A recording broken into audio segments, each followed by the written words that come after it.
राधे राधे जी। आप सभी का स्वागत है। तो आज आप इस वीडियो के माध्यम से जानेंगे बच बारिश की कथा।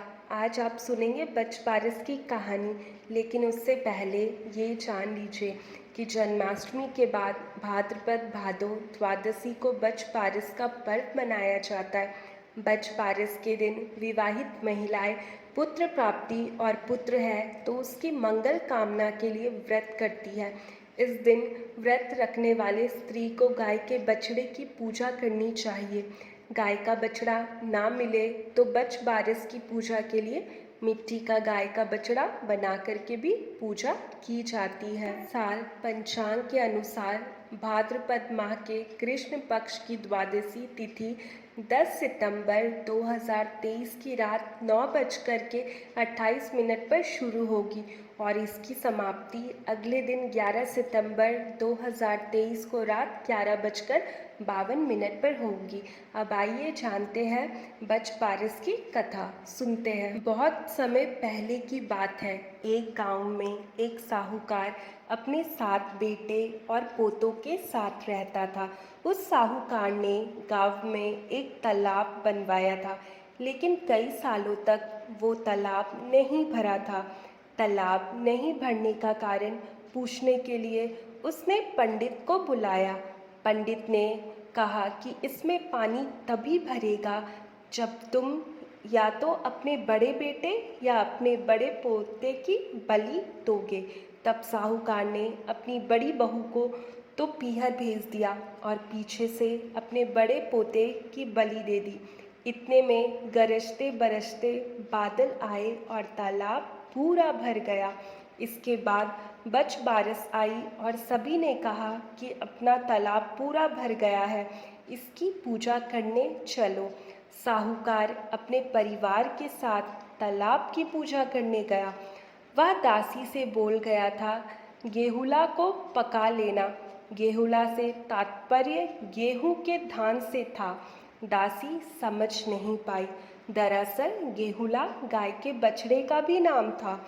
उसने गेहुला को ही पका लिया। बड़े बेटे की पत्नी भी पीहर से तालाब पूजने आई थी। तालाब पूजने के बाद वह अपने बच्चों से प्यार करने लगी। तब उसने अपने बड़े बेटे के बारे में पूछा। तभी तालाब में से मिट्टी में लिपटा हुआ उसका बड़ा बेटा निकला और बोला, माँ मुझे भी तो प्यार करो। तब सास बहू एक दूसरे को देखने लगी।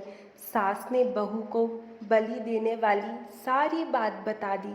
फिर सास ने कहा कि बच बारिश माता ने हमारी लाज रख ली और हमारा बच्चा वापस दे दिया।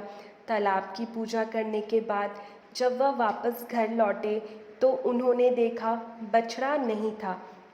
साहूकार ने दासी से पूछा, बछड़ा कहाँ है? तो दासी ने कहा कि आपने ही तो उसे पकाने को कहा था।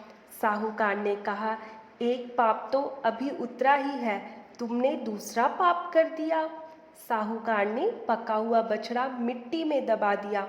शाम को गाय वापस लौटी तो वह अपने बछड़े को ढूंढने लगी और फिर मिट्टी खोदने लगी। तभी मिट्टी में से बछड़ा निकल गया। साहूकार को पता चला। वह भी बछड़े को देखने गया। उसने देखा कि बछड़ा गाय का दूध पीने में व्यस्त था। तब साहूकार ने पूरे गांव में यह बात फैलाई कि हर बेटे की माँ को बच बारिश का व्रत करना चाहिए। हे बच बारिश माता, जैसे साहूकार की बहू को दिया वैसे हमें भी देना। कहानी कहते ही सभी की मनोकामना पूर्ण करना। कहीं कहीं मान्यता है कि कथा में यह जिक्र भी मिलता है कि गेहुला और मूंगला 2 बछड़े थे जिन्हें दासी ने काटकर पका दिया था। इसीलिए गेहूं, मूंग और चाकू तीनों का प्रयोग इस दिन वर्जित है। बच बारिश के दिन जो भी बच बारिश की कथा सुनते हैं उनकी सभी मनोकामना पूरी होती है। उन्हें संतान की प्राप्ति होती है और जिनके संतान पहले से है उनका स्वास्थ्य हमेशा सही रहता है, वो हमेशा खुश रहते हैं। इसीलिए बच बारिश के दिन ज़रूर से समय निकाल करके कथा ज़रूर सुने।